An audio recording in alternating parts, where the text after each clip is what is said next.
à Falcons Résidence qui est là aussi chaque année avec nous. Merci à eux. Voilà.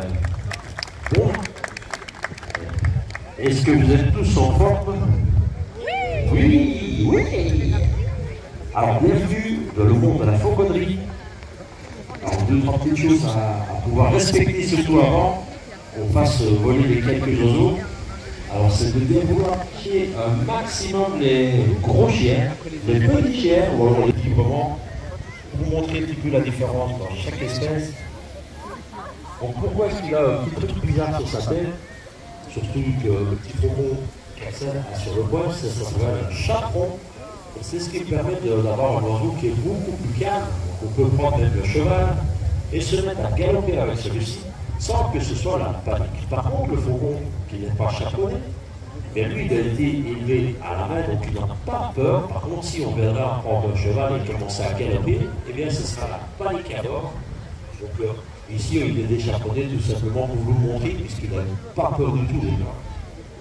Et qu'il est très familier avec nous. Bon, c'est simplement pour vous montrer un petit peu les deux modes de transport pour l'instant.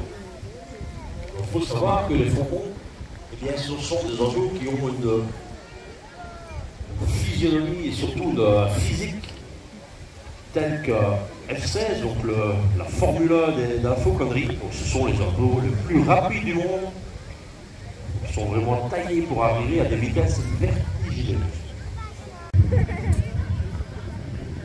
Alors ici nous avons le grand corbeau. Le grand corbeau, il faut savoir qu'il y a quelques décennies, eh bien, il avait complètement disparu, non pour trahir, tout ça par la stupidité de l'homme, car tout simplement, on a toujours associé le corbeau à l'oiseau de malheur, et du coup, eh bien, on les avait presque tous tués. Et il y a quand même certaines personnes. L'oiseau était très utile à l'état sauvage, puisque c'est un oiseau qui est l'éboueur de la nature, puisqu'il va manger toutes choses. Que ce soit des petits morceaux de viande, il peut manger des fruits, des insectes, des graines. Et ils ont surtout la faculté et une intelligence, je pense, des plus intelligents des oiseaux, dans le monde des oiseaux. C'est de pouvoir compter, donc ils sont capables de résoudre des problèmes, de connaître les couleurs, d'utiliser des outils.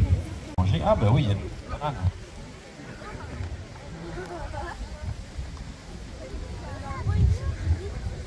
Donc, parce que tout ce qu'elle trouve, ben, elle va le piquer. Donc s'il y a quelqu'un qui... Eh bien, il faut bien le planquer, parce que sinon, même les chips, elle aime bien.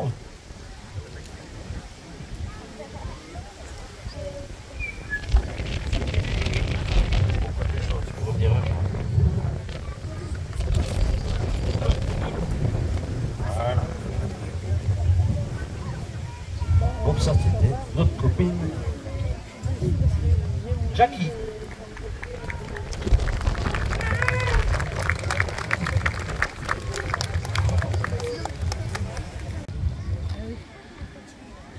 Parce que sinon, là, c'est la bagarre assurée. Est-ce que d'habitude, on ne fait jamais l'oiseau voler tout mélanger, parce que là, c'est des accidents assurés.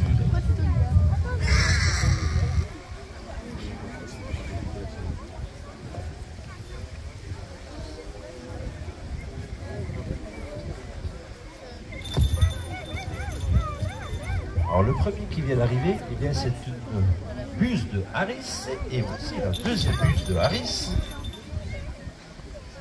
Le premier qui est bien installé, eh bien, c'est un tiercelet, donc un mâle de buse de Harris.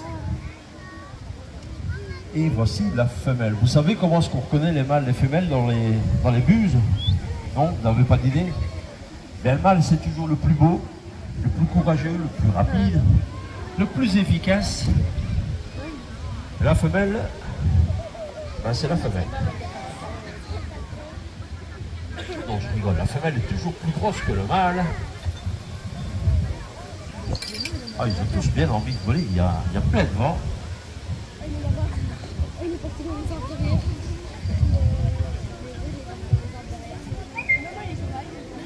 Jacques a le bout. Moi aussi j'ai le bout. Nous avons Clyde qui est parti se promener aussi, c'est journée bonheur. Hein.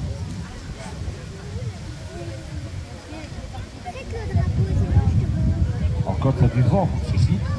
Oh ben ça va, il y a les corneilles qui ne sont pas contentes dans les arbres là derrière, donc je sais qu'il est posé là derrière. C'est facile de savoir où ce que l'oiseau se trouve comme ça, c'est qu'on regarde toujours où ce corneille se trouve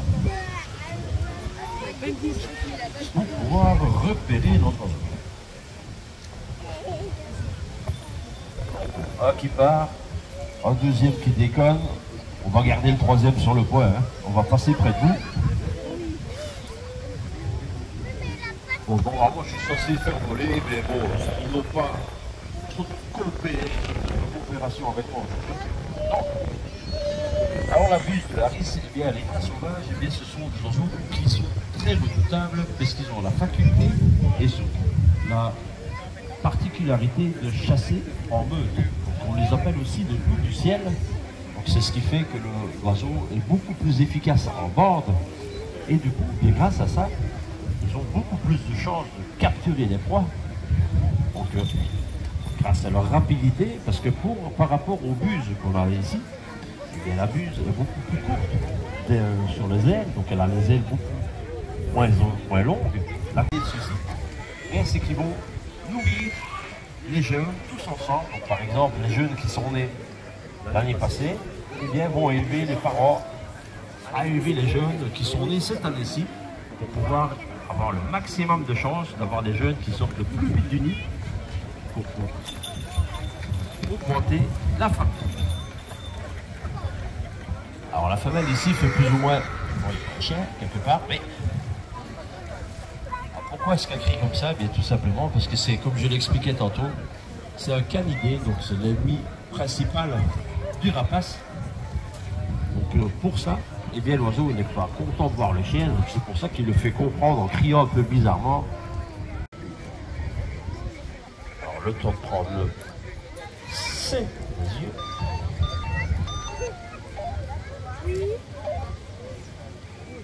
Ça fait 13 heures. Chopin. Alors ici j'ai l'aigle ravisseur, c'est un des plus beaux dans l'air.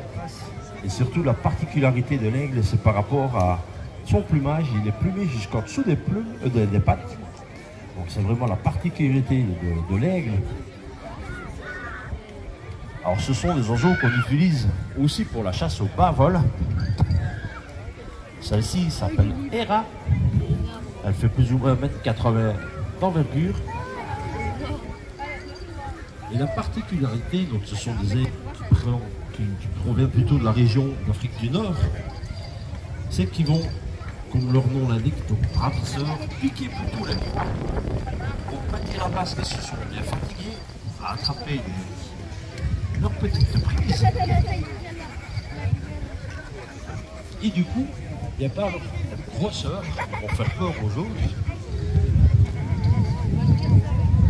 Et du coup, grâce à ça, elles sont fatiguées. Ils vont se mettre à chasser et à se nourrir. Pour la particularité aussi souvent d'accompagner les vautours. Donc les vautours sont souvent à la recherche de carcasses d'animaux morts. Et bien notre petit aigle ici accompagne très souvent les vautours à la recherche de leur petite pitance. Donc tout ça, ils peuvent planer pendant plusieurs heures en l'air sans même avoir mis un coup d'aile grâce au courant d'air thermique, le courant d'air chaud qui vont rendre les aigles avec des courants d'air tourbillonnants, donc ils vont rendre comme un petit tourbillon vers le haut. Et du coup, grâce à ça, eh bien, l'oiseau peut planer pendant plusieurs heures sans même avoir pas par terre. Le restant des oiseaux, peut-être un rendez-vous tout à l'heure, en tout cas demain, ou sinon une excellente fin de journée à tous.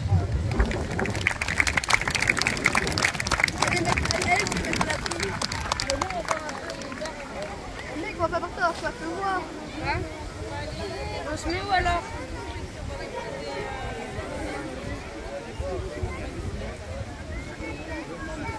J'avais bien